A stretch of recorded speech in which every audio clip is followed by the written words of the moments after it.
진짜 오랜만에 날 구원하신 주 감사라는 찬양을 지금 오늘 하나님 앞에 올려드리는데 이 찬양을 참 좋아했어요. 아마 하나님을 믿는 사람이라면, 예수를 믿는 사람이라면, 그러니까 진짜로 마음 가운데 살아계신 하나님을 인격적으로 만난 경험이 있다면 이 찬양의 가사는 너무너무 좋아요. 날 구원하신 주 감사, 모든 것 주심 감사거든요. 네. 날 구원하신 주 감사 되십니까? 자, 그러면 모든 것 주심에도 감사가 되십니까? 저를 눈을 보시고 하세요. 권사님도 한번 저 보셔야 돼요. 특히 우리 어른분들이 저를 꼭 보셔야 돼요. 모든 것 주심 감사가 되십니까? 그러면 다시 한번 질문을 할게요. 하나님께서 진짜 모든 것 다 주셨어요?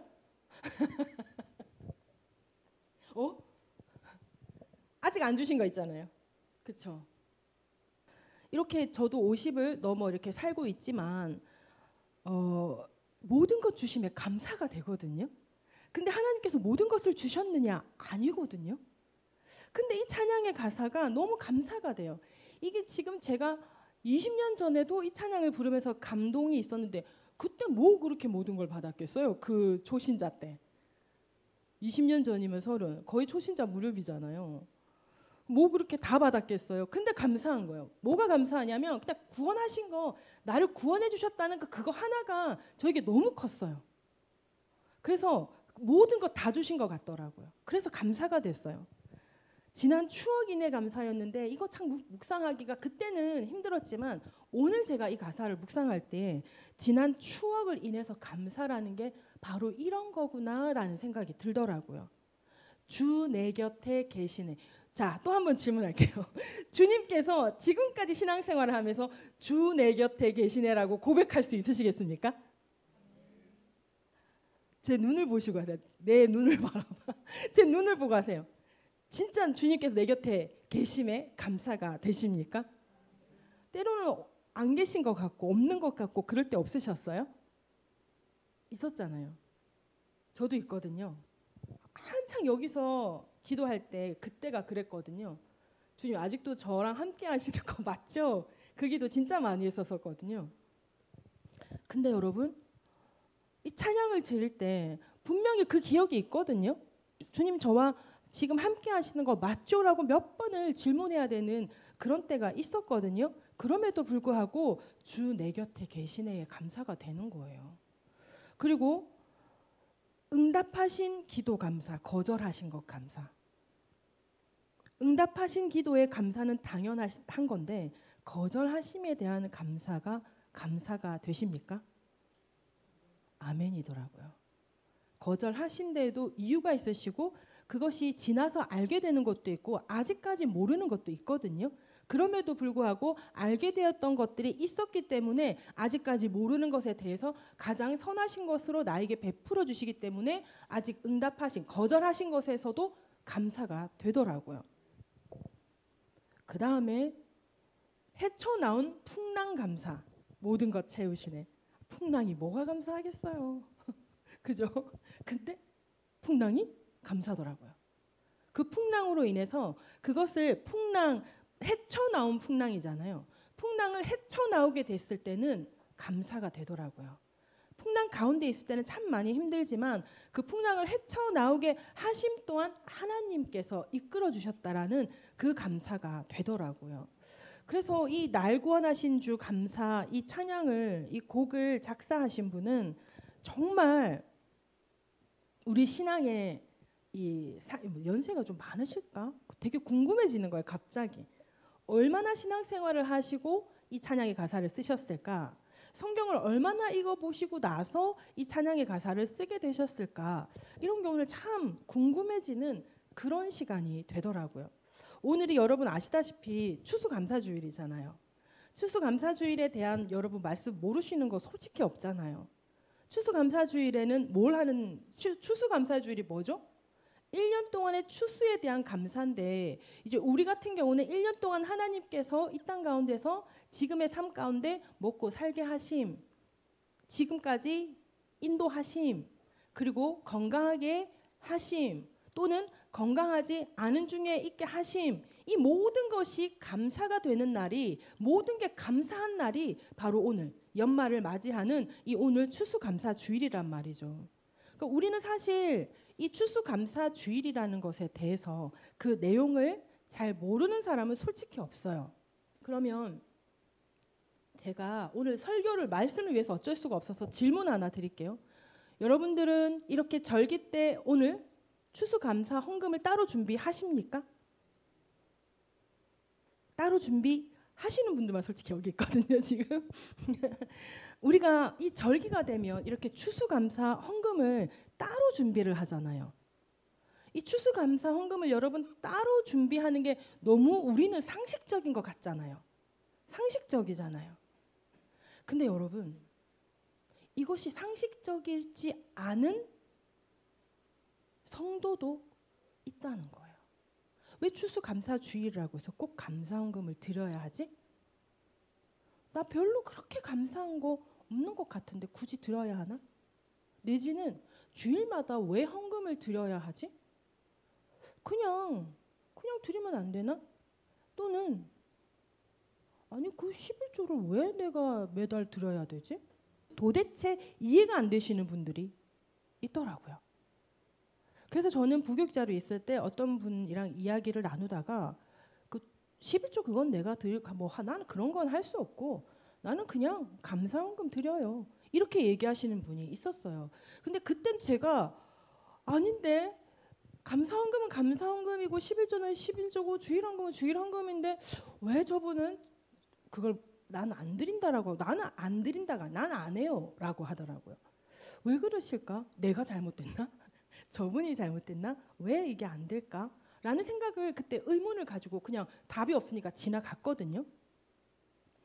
오늘 찬양을 하면서 그런 생각이 들더라고요.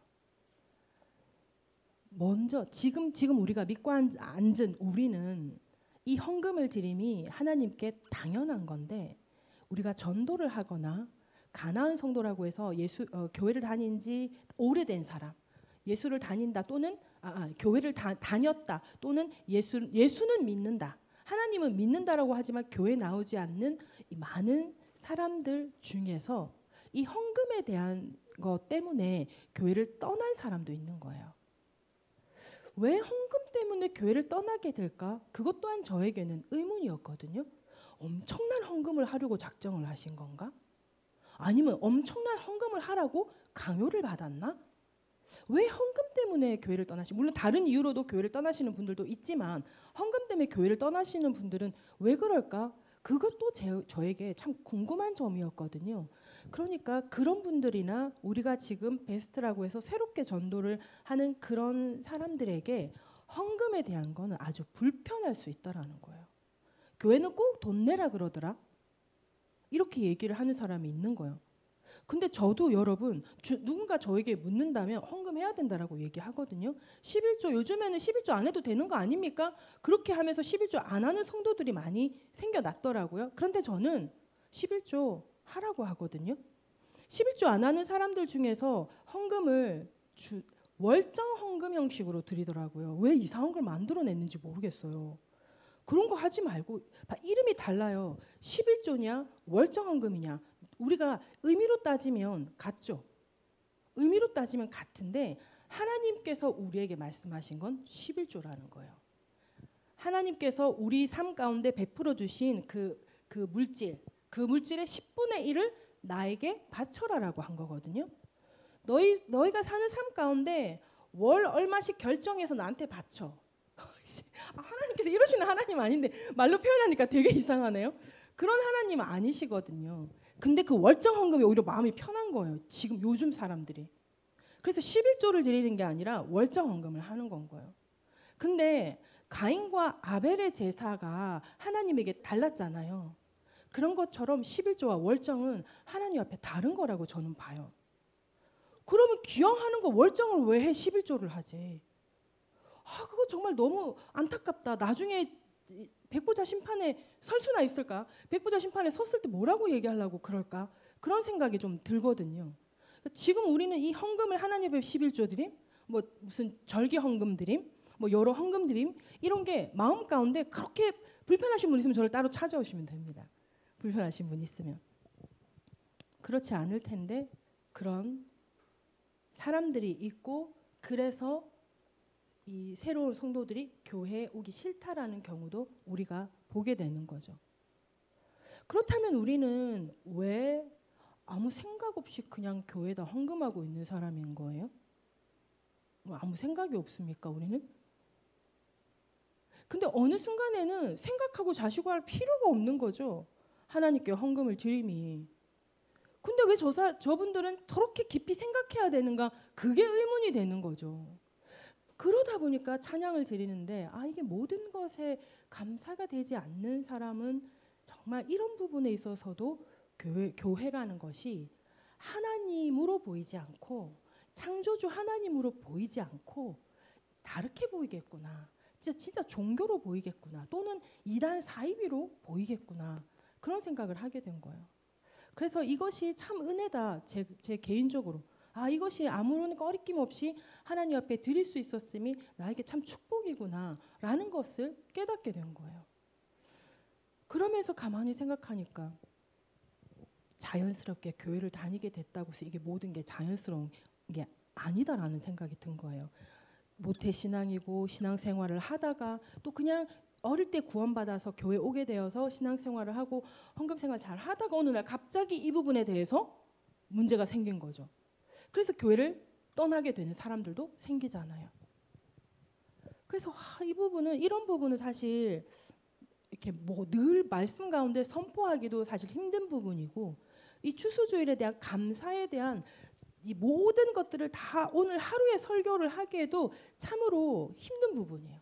그렇다고 이 추수감사를 막 몇 주씩 풀어가지고 이걸 설교하기에도 참으로 힘든 부분이 된 게 오늘의 현실이라는 거예요.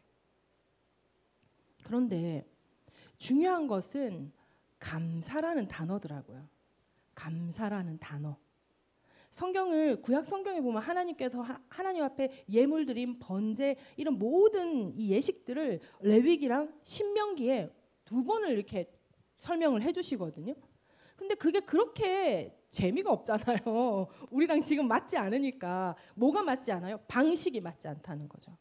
그러니까 이게 문제가 있는 거예요. 레위기 신명기에 그 하나님의 제사법이 오늘날 이 신약과 맞지 않다라고 해서 구약의 어떤 번제, 헌금 이런 방법으로 지금 안 해도 된다라고 얘기를 하는 거거든요.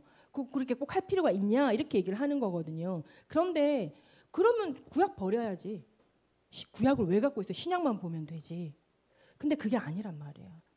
우리는 구약과 신약을 함께 봐야 되는 거예요.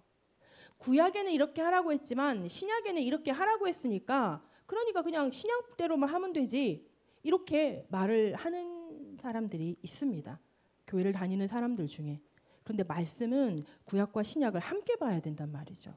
함께 보고 풀어봐야 된다라는 거죠. 그래서 이런 것을 풀어보게 될 때에 오늘날 옛날의 그 제사법이 오늘날 예수님의 십자가 대속의 은혜로 말미암아 예수님이 한 번에 자기 자신을 번제로 드리게 됐다라는 거, 이걸 우리가 기억해야 되는 거거든요. 예수님이 우리의 번제물이 되심으로 이 모든 것을 청산하시고 이제부터 우리의 삶 가운데에서 이 신약 가운데에서 지금 지켜나가는 것 가운데에서 우리가 어떻게 변화라는 것이 타협이 아닌 거예요. 어떻게 이 시대에 맞게 우리가 해야 하는가, 그런 것들을 말씀을 토대로 풀어나가야 된다라는 것이죠. 그 말씀을 토대로 풀어나가는 것 중에서 우리에게 정말 뜨거운 감자 같은 게 바로 헌금 부분, 주일성수 부분, 이런 부분이라는 거예요. 그런데 여러분, 이 모든 것들이 구약의 이 제사법을 보면 우리가 다 풀어나갈 수 있는 방법이 있더라는 거예요. 이 모든 것을 오늘 다 풀어드릴 수는 없고 일단은 오늘 이 추수감사에 대한 부분을 오늘 풀도록 하겠습니다. 우리가 삶에서 이 감사라는 표현을 여러분 잘 하십니까? 정말 감사하네, 감사합니다 이런 거 잘 하시죠? 근데 한 가지만 더 질문할게요. 부부 간에 또는 부모 자식 간에는 어떤 것 같아요? 다른 사람에게 감사합니다 하는 것처럼 배우자 같은 서로 배우자끼리 서로 고마워, 감사해요 이런 거에 대해서 어떤 것 같아요? 조금 혈연 관계에서는 이 감사가 좀 인색해지는 것 같지 않아요? 이게 뭐냐면 이게 유교 사상에서부터 비롯된 거래요. 우리 동양권이 유교 사상이 있었잖아요. 유교 사상이 어떤 사상이냐면은 가족끼리 특히 이게 이 친밀한 관계, 특히 가족끼리에서는 항상 도와주고 받는 것이 당연하다라는 인식이 있다라고 합니다. 그러다 보니까 감사 표현은 이 혈연 관계에서나 친밀한 관계에서는 감사 표현하는 것이 아니라는 거죠. 오히려 감사를 하면 왜 이래? 나한테 왜 굳이 감사를 해? 막 이렇게 되는 거죠. 여러분 옛날에 우리 상훈 집사님 어릴 때 그런 거 있지 않아요? 누구한테 이렇게 감사하다가 아우 그런 말 안 해도 돼. 어른들끼리 그렇게 하는 거 들어보셨죠? 저도 많이 봤거든요. 어른들 사이에서 아우 고마워요. 그러면 아이고 우리 사이에 뭐가 고맙다 그런 말 하지 마. 막 이러면서 되려 화를 내신단 말이에요. 이게 유교 사상이거든요. 감사하단 말을 안 해야 더 친한 거예요. 감사하단 말을 안 해야 이게 혈연이다. 이런 건 거예요. 그래서 그 유교 사상이 이 감사에 대한 걸 참 인색하게 만들어 놨는데 오히려 이제 서구 쪽은 어때요? 땡큐. 아주 땡큐가 입에 붙어 있단 말이죠. 이게 어디서 오는 거냐면 문화의 차이인데 동양권은 집단주의 문화, 서양권은 개인주의 문화. 이러다 보니까 개인주의끼리는 서로 감사 표현을 많이 해야 되는 거예요. 그래야 친밀함이 생기는 거예요. 근데 여긴 집단이에요. 집단주의가 강해요. 그러니까 우리 집단은 우리는 다 챙겨줘야지. 목숨까지라도 내줘야지. 내 밥숟가락까지 다 꺼내줘야지. 이게 집단주의인 거예요. 그래서 감사가 동양권에서는 인색하게 되는 건 거죠. 근데 요즘에 어때요? 이 동양권에서도 감사 인사, 우리 안에서도 감사 인사 잘 하는 편이죠. 요즘에는. 예전에 비하면. 자, 그렇다면 성경은 뭐라고 말씀하고 있는지 우리가 찾아봐야 돼요. 시편 100편 4절이에요. 감사함으로 그 문에 들어가며 찬송함으로 그의 궁정에 들어가서 그에게 감사하며 그의 이름을 송축할지어다. 감사가 들어가죠. 감사하며. 시편 107편 1절에서도 여호와께 감사하라. 그는 선하시며 그 인자하심이 영원함이로다. 역대상 16장 8절입니다. 너희는 여호와께 감사하며 그의 이름을 불러 아뢰며 그가 행하신 일을 만민 중에 알릴지어다. 시편 50편 23절이에요. 감사로 제사를 드리는 자가 나를 영화롭게 하나니 그의 행위를 옳게 하는 자에게 내가 하나님의 구원을 보이리라. 자, 그러면 신약도 한번 볼까요? 오늘 본문입니다. 데살로니가 전서 5장 18절 같이 합독해 봅니다. 시작. 범사에 감사하라. 이것이 그리스도 예수 안에서 너희를 향하신 하나님의 뜻이니라. 아멘. 골로새서 3장 17절입니다. 또 무엇을 하든지 말에나 일에나 다 주 예수 이름으로 하고 그를 힘입어 하나님 아버지께 감사하라. 에베소서 5장 20절에는요. 범사에 우리 주 예수 그리스도의 이름으로 항상 아버지 하나님께 감사하며. 성경이 구약에서도 신약에서도 일맥상통하게 우리가 하나님 앞에 감사해야 한다는 말씀을 하고 있는 것입니다. 오늘 추수감사절이잖아요. 추수감사주일. 이거는 이 구약시대 이스라엘 백성들에게 3대 절기 중에 하나죠. 이게 무교절, 칠칠절, 초막절 이렇게 있는데 이 초막절이 오늘날 이 추수감사절이거든요. 이 3대 절기 때는 이 이스라엘 백성들이 가나안 땅에 흩어져 살고 있는데 가나안 땅이 여러분 이렇게 지중해가 있으면 가나안 땅이 이렇게 있단 말이에요. 이렇게 크게 있단 말이에요. 아, 그거 띄워주면 되겠구나.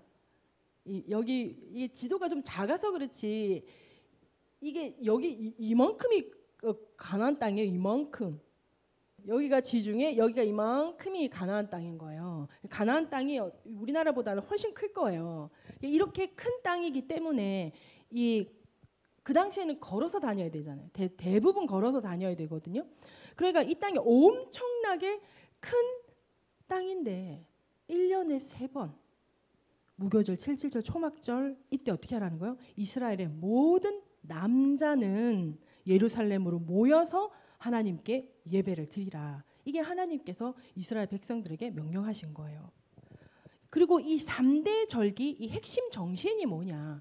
이거를 한마디로 말하면 구속, 그리고 기억, 감사, 헌신 이렇게 이어지는 거예요. 그런데 이 구속, 기억, 감사, 헌신이 그 한 가지 축이 있어요. 하나의 축이 있는데 바로 감사의 제사라는 거예요. 이것이 이 3대 절기의 핵심 정신인 거예요. 무교절인 유월절은 애굽에서 구원하신 하나님의 은혜에 감사하는 거죠. 그러니까 구속의 은혜에 감사를 하는 건 거예요. 칠칠절이기도 하고 맥추절이기도 한 오순절은 첫 열매, 우리 맥추절에서 그 해의 첫 열매 있잖아요. 그 첫 열매를 주심에 대한 감사거든요. 근데 이 첫 열매를 주심에 대한 감사는 하나님의 주권을 인정하는 절기인 거예요. 그리고 초막절이기도 한 추수감사절은 광야 40년을 인도하셨던 것, 그리고 광야 생활을 청산하고 가나안 땅에 정착해서 농사를 짓게 하시고 그 농사에 대한 열매를 추수하게 하신 그 하나님의 공급하심에 대한 감사의 절기라는 거예요. 여기서 이 3대 절기 핵심 정신이 구속, 기억, 감사, 헌신이라는 거죠. 이 3대 절기의 각각 의미를 생각해 보면요. 3대 절기 각각의 의미가 뭐냐면 무교절, 칠칠절, 초막절을 기억하라는 거잖아요. 이 기억하라는 건데 뭘 기억하는 거냐? 하나님의 은혜를 기억하는 건 거예요. 구속하심을 그 구속하신 그 은혜를 기억하고 이 열매를 맺게 하심을 기억하고 또 풍성하게 주심을 기억하는 거거든요. 그리고 그 은혜를 기억하고 뭘 하라 그러냐면 감사를 하라는 거예요. 그 감사를 하라는 것 다음이 헌신이잖아요. 이 헌신의 의미가 뭐냐? 이 헌신의 의미. 하나님께서 베풀어 주신 은혜를 기억하면서 3대 절기로 모일 때 하나님의 은혜를 기억하고 감사하는 것으로만 끝나면 안 되고 헌신이 뭐냐면 드림이에요. 반드시 드림으로 이어지는 헌신을 하라고 말씀하고 있는 것입니다. 신명기 16장 17절 각 사람이 내 하나님 여호와께서 주신 복을 따라 그 힘대로 드릴지니라. 그 힘대로 드릴지니라 아니고요. 그 힘대로 드릴지니라. 이렇게 해석을 해야 되는 거예요. 그 힘대로 드릴지니라면 어떻게 드려야 되는 거야? 막 목구멍이 막 차도록 막 어떻게든 막 드려야 될 것 같잖아요. 그러니까 뭔가 부담이 되는 건가? 그 힘대로, 힘에 닿는 대로 드리는 거예요. 그 힘에 닿는 대로 드리는 거예요. 그럼 이 헌신과 드림은 무엇을 뜻하는 것일까? 두 가지로 볼 수 있어요. 첫 번째는 은혜를 기억과 감사로 끝나지 않고 하나님 앞에 감사 예물을 올려드리는 거예요. 이거 우리가 다 하는 거라는 거예요. 우리가 이래서 이 기본적인 우리에게는 너무나 기본적인 건데 이것이 안 되는 사람이 있는 거예요.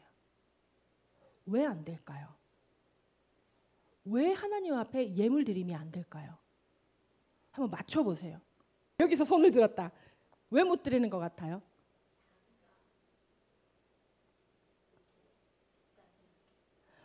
맞아요. 자기가 했다 생각해서가 맞아요. 내가 했다라고 생각하는 게 맞아요. 그래서 이 사람이 뭘 잃어버린 건가? 맞아요. 감사를. 중요한 게 뭐냐면요, 여러분. 감사를 잃어버리는 거예요. 내가 왜 예물을 드려야 돼? 왜 추수감사 주일이라고 내가 왜 예물을 준비해야 되지? 왜 절기 때마다 왜 예물 드려야 되지? 우리 지금 하고 있는 게 뭐예요? 맥추감사주일, 부활절, 추수감사주일, 성탄절 이렇게 하나님 헌금 드리잖아요. 뭐 그렇게 꼭 절기를 정해가지고 그때마다 하나님 헌금을 드려야 되지? 왜 해야 되지? 감사. 와, 한번 생각해봐요. 부활절 무슨 감사예요? 예수님이 부활하심으로 말미암아 우리가 구원을 얻게 되고 우리가 새 생명을 얻게 되는 그 감사라는 거예요. 너무 큰 감사거든요. 이 감사가 안 되는 거예요. 그 다음에 이 맥주 감사절이 왜 감사가 안 되죠? 내 삶을 하나님께서 책임지신다. 나에게 공급되는 모든 물질의 주인이 하나님이시다는 인정이 안 되는 거예요. 추수감사주일도 마찬가지죠. 그리고 성탄절 뭐예요? 예수님께서 이 땅에 나신 거예요. 예수님께서 오지 않으셨다면 우리에게 부활절은 없는 거거든요. 이 감사가 진짜 너무 큰 거거든요. 이거에 대한 감사를 모르는 거예요. 그 감사를 모르니까 내가 이래서 내가 돈 벌었다. 내가 이 기술 익혀서 내가 지금 이거 해서 내가 이 기술로 내가 이만큼의 이 경력을 쌓은 거다. 이렇게 되니까 하나님 앞에 감사가 안 되는 거예요. 이런 사람들은 하나님 앞에 비전을 받는 게 아니라는 거예요. 그래서 우리가 철저하게 하나님께 우리의 비전을 받아야 되는 거예요. 하나님, 제가 이 땅 가운데 제가 무엇 하기를 원하십니까?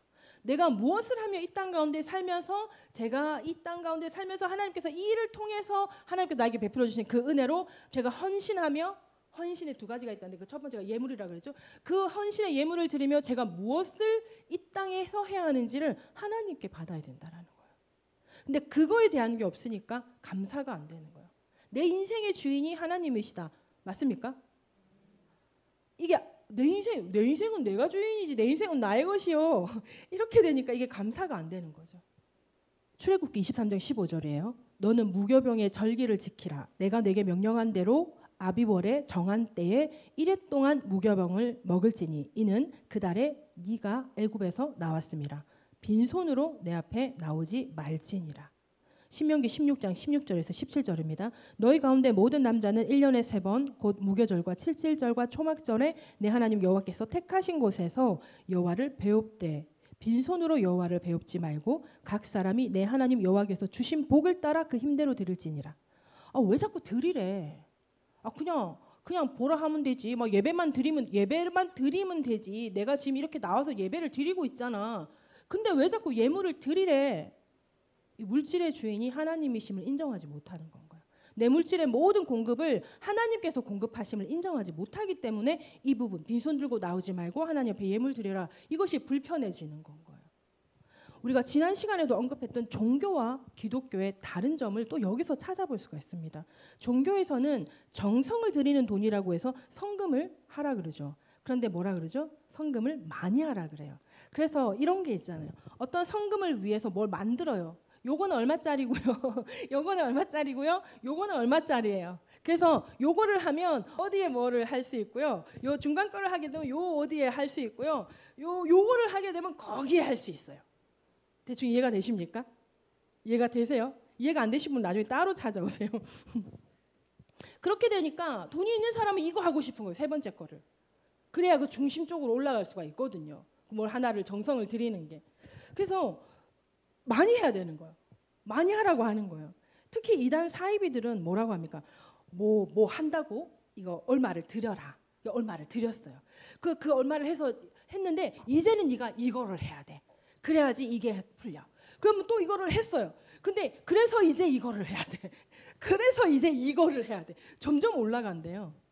그래서 지금도 이게 유튜브 같은데 쇼츠인가 짧은 영상인가에 도는 데를 보면은 그 병을 가지신 분들이 이단이나 사이비에 빠져가지고 그 치료를 받기 위해서 이거를 해야 돼 해서 했는데 이걸 하니까 그 다음에 이걸 하라 그러고 이걸 했더니 또 이걸 하라 그러고 이까지 하고 보니까 이거 뭐 이상하다. 근데 이걸 어떻게 하냐? 들어간 돈이 너무 아까워서 그 다음 걸 하게 된다라는 거야. 그래가지고 몇 천만 원을 지금 거기다 넣었다. 이런 얘기를 하게 되는 거죠. 그러니 결국 뭐예요? 이단과 사이비는 가진 재산을 성금이라는 이름으로 당진하게 만드는 거예요. 근데 그 성금이라는 것으로 교주들이 호화 생활을 누리고 그들의 배를 불리는 것이라고 쇼츠 평가를 하더라고요. 하나님께서는 뭐라고 말씀하십니까? 우리에게 부어주신 은혜를 기억하며 감사하라는 것이에요. 기억하며 감사를 하라는 것인데 이러한 은혜를 기억하며 고백하게 되는 그 진정한 감사, 그 진정한 감사에는 헌신이 있다라는 거죠. 그러니까 그 헌신이 뭐냐? 바로 드림이라는 거예요. 네 물질에 있는 곳에 네 마음이 있느니라. 예수님께서 아주 정확하게 말씀을 하신 거예요. 내 마음이 있는 곳이면 물질을 많이 드리고 싶어요. 내 마음이 없으면 내가 굳이 이걸 해야 되나? 이런 생각이 드는 거죠. 그래서 사람의 이 심리가 내 마음이 있는 곳에 그 물질이 흘러가게 되어 있는 거예요. 그래서 하나님께서 말씀하시는 빈손 들고 오지 말라고 하는 것에 그 가장 그 첫 번째 의미는 하나님께서 모든 물질의 주인이심을 주권을 하나님의 주권을 인정하는 건 거예요. 그 인정하는 의미로 드리는 건 거예요. 그리고 이 헌신에 대한 이 두 번째 의미 한번 보십시다.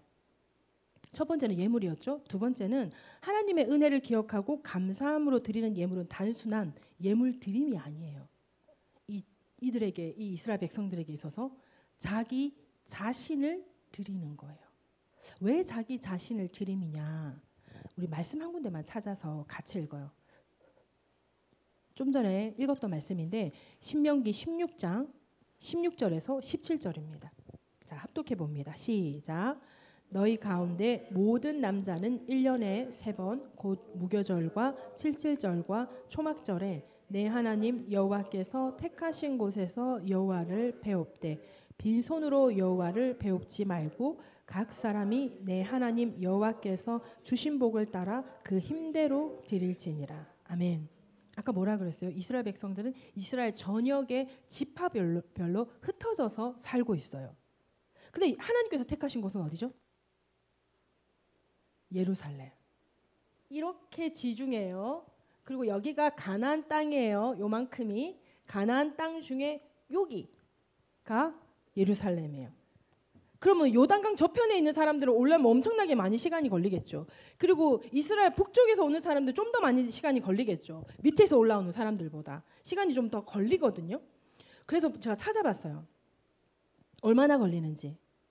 예루살렘 지역은 좀 제외해야 되겠죠. 예루살렘으로 모이는 거니까 한 1, 2일 만에 올 수 있겠죠. 그 지역을 제외하고 최소 3일에서 길게는 12일이 걸린대요. 근데 이게 편도예요. 왕복이면 어떻게 됩니까? 6일에서 24일. 그런데 늦은 걸음이 되거나 그리고 이제 드릴 예물을 가지고 오게 될 경우에는 시간이 더 걸릴 수가 있는 거예요. 1년에 3번을 삶의 모든 일상을 내려놓고 예루살렘으로 하나님을 예배드리러 가야 하는 거예요. 이게 농사짓는 농사꾼이 1년에 3번을 이런 식으로 자리를 6일에서 막 24일 한 달 넘게를 막 비운다? 그렇게 되면 정말 가장 중요하고 손을 많이 필요로 하는 그 시점에는 어떻게 되죠? 1년 농사 다 말아먹는 거거든요. 1년 농사를 포기해야 상식적으로는 그렇게 보이는 거예요. 1년 농사를 포기해야 1년에 3번 하나님을 예배하러 예루살렘으로 모일 수가 있는 거예요. 그런데 이 모든 날들을 하나님께서는 너희 모든 농작물을 지켜주시겠다고 약속하신 거죠. 그래서 그 모든 것은 그대로 내두고 너희들은 모여라. 모여서 1년에 3번 이 절기를 지켜라. 이것 또한 하나님께서 이 인생의 모든 주인이심을, 이 온 땅의 모든 주인이심을 너희가 인정하라는 것이고 그것을 기억하라는 것이고 그리고 감사를 하라는 것이고 그 감사의 그 진정한 정신을 보기 위해서 하나님께서 헌신, 예물과 그다음 두 번째 뭐예요? 시간을 드리는 거예요. 예물과 나의 시간을 드리는 거. 이것으로 하나님께서 너희들의 감사를 보겠다라는 거죠. 내 물질이 있는 곳에 내 마음이 있는 곳에 내 물질이 있다. 맞잖아요. 내 마음이 있는 곳에 나의 시간을 드리게 되는 거거든요. 그래서 진정한 감사는 바로 헌신으로 이어진다는 것입니다. 그리고 1년에 3번 이들이 그 절기를 지키기 위해서 예루살렘으로 모였던 그 기간 동안 그들이 손해본 건 없다고 합니다. 그러니까 하나님께서 이른 비와 늦은 비를 때를 따라 다 주시고 그렇게 해서 그 모든 것들이 농작물이 상하지 않도록 하나님께서 다 지켜주셨던 거예요. 하나님께서 예루살렘을 폐허로 만든 것은 이제 그들을 심판하기 위해서 바벨론으로 쫓아보낼 때 그때였던 거죠. 그 전까지 그 땅을 하나님께서 지켜주셨던 거예요. 이것이 바로 이스라엘을 향한 하나님의 구속하심이라는 거예요. 하나님께서는 이렇게 하나님의 은혜를 기억하고 감사하며 물질로 시간으로 헌신하라고 말씀을 하신 거예요.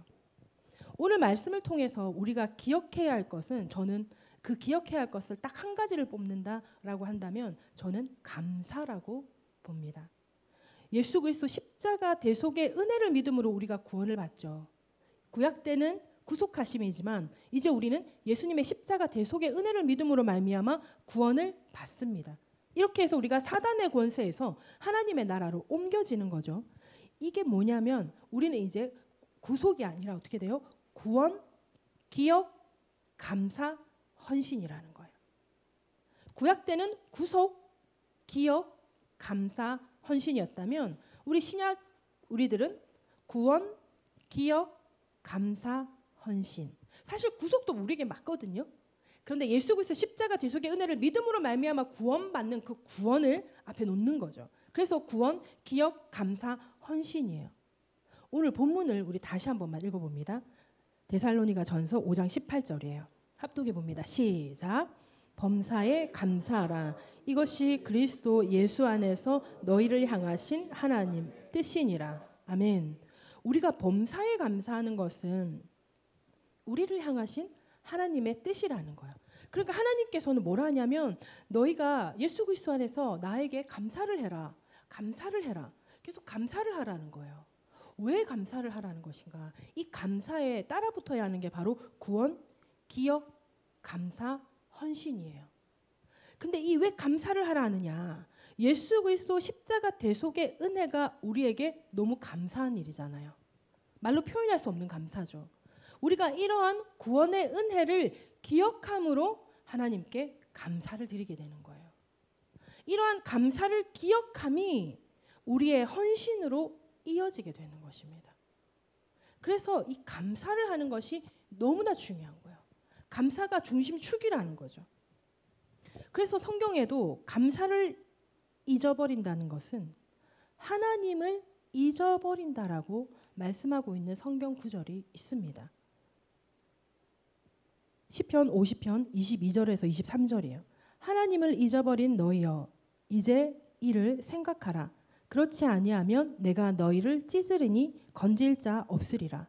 감사로 제사를 드리는 자가 나를 영화롭게 하나니 그의 행위를 옳게 하는 자에게 내가 하나님의 구원을 보이리라. 할렐루야. 하나님께서 우리에게 이와 같이 감사를 하라고 하신 것은 하나님을 잊어버리지 말라라고 하는 것입니다. 하나님이 어떤 분이심을 잊어버리지 말라라고 하는 것입니다. 여러분 그거 아시죠? 마지막 때 말세의 때는 하나님을 향한 감사가 없어진 세상인 거예요. 하나님을 향한 감사가 있으면 우리 안에서 하고 싶고 지키고 싶은 것들이 너무 많은 거예요. 아, 내가 하나님을 향한 감사가 없으면 내가 그거를 왜 꼭 해야 돼? 내가 손해보면서 그걸 왜 해야 돼? 이렇거든요. 근데 하나님을 향한 감사가 너무 큰 거예요. 나를 구원해 주신 그 은혜가 너무 큰 거예요. 나를 천국 백성 만들어 주신 그 은혜가 너무 큰 거예요. 그러면 나 이거 조금 싫은데 근데 이걸 하게 되는 거예요. 하나님을 잊어버리지 않으니까. 하나님을 향한 감사가 있으니까. 내가 하기 싫은 것도 하게 되는 거예요. 하나님을 향한 감사가 크면요. 제 경험상 그냥 저절로 하나님을 사랑하게 되더라고요. 너무 감사하니까. 세상 가운데서 정말 어디서 와서 어디로 가는지 알지 못하고 정말 방황하면서 살고 있던 제가 하나님을 만났는데 이제 내가 뭘 해야 되는지를 알게 된 거예요. 내가 왜 살아야 되는지를 알게 된 거예요. 내가 갈 곳이 어딘지를 알게 된 거예요. 그분이 하나님이신데 그분이 내 아버지라고? 얼마나 감사가 되는지 몰라요. 근데 그분이 나를 사랑하신대요. 세상에 너무너무 감사하니까 그냥 사랑을 안 할 수가 없는 거예요. 하나님께 사랑 고백을 안 할 수가 없고 예수님께 사랑 고백을 안 할 수가 없는 거예요. 그렇게 감사가 사랑이 고백되어지는데 사람한테 하려니까 그게 그렇게 안 되대요. 제가 아주 자연스럽게 사랑을 고백할 수 있는 아주 자연스럽게 사랑을 그냥 마구마구 표현할 수 있는 사람이 이 세상에 지금 현재 딱 한 사람 있거든요. 그러니까 아무 그거 없이 그냥 무조건 표현할 수 있는 거. 있죠, 한 사람. 있죠, 한 사람. 한 사람이에요? 두 사람이에요? 세 사람이에요? 네 사람? 라일이는 세 사람이래. 우리가 이 사랑한다라는 거 표현이 이게 쉽지가 않잖아요. 젊은 쪽은 좀 괜찮을 수도 있는데 이게 쉽지가 않은데 근데 제가 하나님께 그 사랑 고백이 되더라고요. 너무너무 감사해서 내 인생에 빛을 비춰주심이 너무 그때는 이 표현을 못 썼거든요. 근데 나중에 생각해보니까 내 인생에 빛을 비춰주심이더라고요. 그게 너무 감사가 되니까 그런 분이 나를 사랑한다고 하니까 막 사랑이 되는데 근데 이제 교회 안에서 성도들에게 사랑 표현을 하려니까 이게 부끄러운 거예요. 싫은 게 아니라 부끄러운 거예요. 그 다음에는 정말 사랑하는 사람은 있어요. 저분 너무 권사님 그 중에 한 분이세요. 제가 문현교회에 있었을 때 제가 마음속으로 고백은 못했지만 마음속으로 참 사랑했던 게 권사님이세요. 그리고 또 우리 청년들 중에서도 있을 거 아니에요. 고맙고 감사하고 사랑이 되는. 근데 표현을 못하겠네. 그래서 우리 문현교회 때 내가 지금도 안 하지. 지금도 잘 안 하는 것 같은데요. 그때는 진짜 눈빛도 사랑스러운 눈빛도 못 줬는데 부끄러워서. 그때는 영혼을 사랑했죠. 그래 맞아. 이거를 이렇게 해야 돼요. 영혼을 사랑하는 건데 그 사랑이 안 되는 거죠. 그렇더라고요. 제가 신앙생활을 해보니까 영혼을 사랑하라니까 내가 사랑을 하려고 하는데 와, 자야 사랑이 안 되네. 그렇더라고요. 근데 하나님께서는 내가 너를 사랑한다. 하나님 우리를 먼저 사랑하셨잖아요. 그러고 보니까 내가 하나님이 사랑이 되는 거예요. 그리고 하나님께서 예수님을 통해서 뭐라고 말씀하시냐면 너희가 서로 사랑하라 라고 말씀을 하시는 거예요. 이게 하나님에 대한 감사가 커지잖아요. 그러면 막 그냥 다 하트예요. 막 그냥 다. 근데 하나님에 대한 감사가 꺼지잖아요. 그럼 저분은 나에게 왜 저러지? 저분은 도대체 왜 저러는 거야? 이렇게 되는 거예요. 그게 너무 희한해요. 하나님과 나와의 관계가 뜨거우면 내 삶의 이 관계가 뜨거워져요. 근데 하나님을 향한 나의 사랑이 좀 식잖아요. 감사가 식잖아요. 그러면 좀 식어져요. 근데 이런 하나님에 대한 사랑과 감사를요, 사람을 통해서 확인하기도 하는 거예요. 그게 바로 에클레시아입니다. 하나님의 교회라는 거예요. 세상 가운데 그거 확인하는 거 그거 안 돼요. 근데 교회 안에서 이 하나님께서 불러모은 에클레시아 안에서는 그 사랑이 확인이 되어지는 거예요. 그래서 우리가 날마다 하나님의 음성을 들으면서 내가 너를 사랑한다 이거 들을 수 없지만 성도와의 교제를 통해서 그 하나님의 사랑을 확인할 수가 있는 건 거죠. 그래서 우리가 이 감사라는 이 추수감사주일인데 이 감사라는 것을 우리가 하나님 앞에 드릴 수 있음이 모든 우리 신앙의 이 핵심이라는 거예요. 성경을 한 단어로 얘기하면 사랑이잖아요. 이 감사가 있을 때 사랑이 커지는 거죠. 그래서 여러분 오늘 보면 하나님께서 예수님께서 말씀을 통해서 우리에게 말씀하시는 게 범사에 감사하라. 범사에 감사하라. 범사에 감사라는 것은 감사가 안 될 때도 감사를 하는 거거든요. 감사가 되는 건 당연한 거고 감사가 안 되는 환경, 아까 환난, 풍파 중에 이런 모든 것들 중에 감사를 하라. 이것이 그리스도 예수 안에서 너희를 향하신 하나님의 뜻이니라. 그러므로 우리는 감사를 통해서 하나님을 기억하게 된다라는 것을 오늘 기억해야 하는 것입니다. 감사로 제사를 드리는 자가 나를 영화롭게 하나니 그의 행위를 옳게 하는 자에게 내가 하나님의 구원을 보이리라. 할렐루야. 오늘 우리는 추수감사주의를 맞이하여서 한 해 동안 하나님께서 우리에게 베풀어 주신 그 은혜와 예수님의 구원의 그 은혜를 돌아보면서 기억하고 하나님께 감사와 헌신으로 나아가기를 소망합니다. 오늘 이 시간이 우리의 신앙을 새롭게 하는 은혜의 날이 되기를 예수님의 이름으로 축복합니다. 우리 기도하십시다. 오늘 말씀을 생각하시면서 하나님께서 우리에게 베풀어 주신 은혜를 생각하고 그것을 기억하고 하나님께 진정한 감사를 올려드리는 시간 되기를 소망합니다. 우리 주여 한번 외치고 기도합니다. 주여